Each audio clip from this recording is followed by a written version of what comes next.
kalibutan, adunay misyon.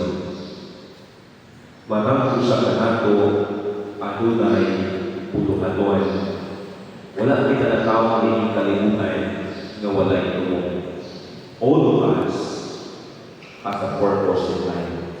Kitang tanan adunay puluhaton nga gisawon kanato matag-usan.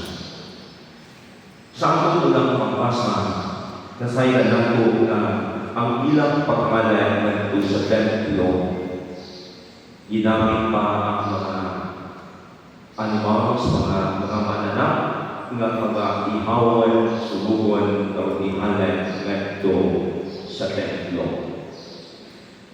Sa atong Ebanghelyo, even sa ato karon nga sa ulo mao ang face of our Lord Jesus, the eternal high priest. Si Jesus ang tawag nato eternal high priest.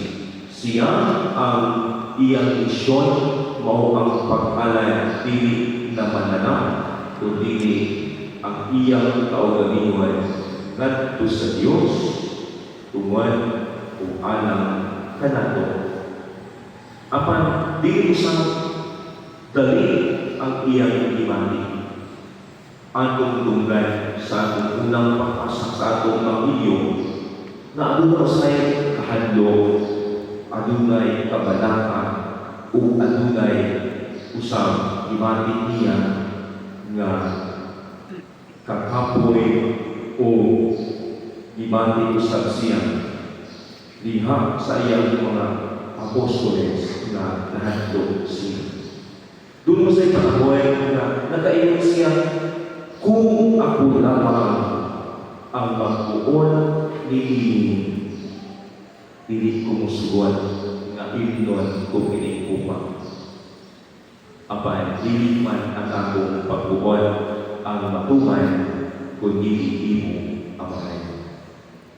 Makita na doon na adunay resistance na kung kita lamang ang gusto, di kita gusto kita mo. So, sama sa sitwasyon na atong inagawan. Siguro, ba ka nato ang mahal sa kinabuhi yun, lalo siya pa man ang namatay. Ngano, nahitabok sa akin. Apat tulog lagi ngayon, kita, dili makabuon sa atong kinabuhi. Kung mahuman ang misyon ng ihatag sa diskanato, wala na tinay mahimo kundi ang pagsurrender. Unsay gihatag ni Jesus kanato nga pwede natong puy-an aron ang tanang ng mga problema, aron ang mga pag-antos na atong i-antos, atong masabtan kung makaya. Iyang kanunay nga ihatag even kanto sa mga tininay. Or bisan siya, wala lamang niyang inudlo, kundi siya mismo ang modelo na nag-imong ini. Sa isiman niya, nag-ampo siya.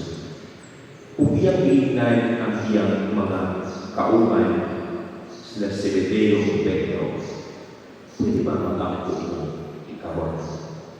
Yun siya, even an hour, same day, even an hour. How to gawin? Kung wala pa nato